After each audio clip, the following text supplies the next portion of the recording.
Hello guys, in this video I'm going to show you how to display works on your map on the QLD Traffic application.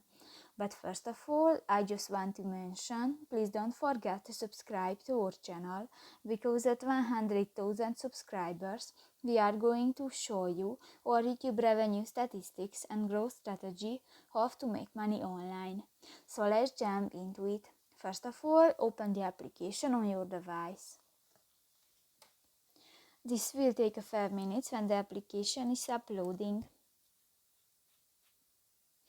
Tap to the plus icon at the upper left corner of the screen, and here you can find the third option, the works icon, and just click that and the works is displayed on your map.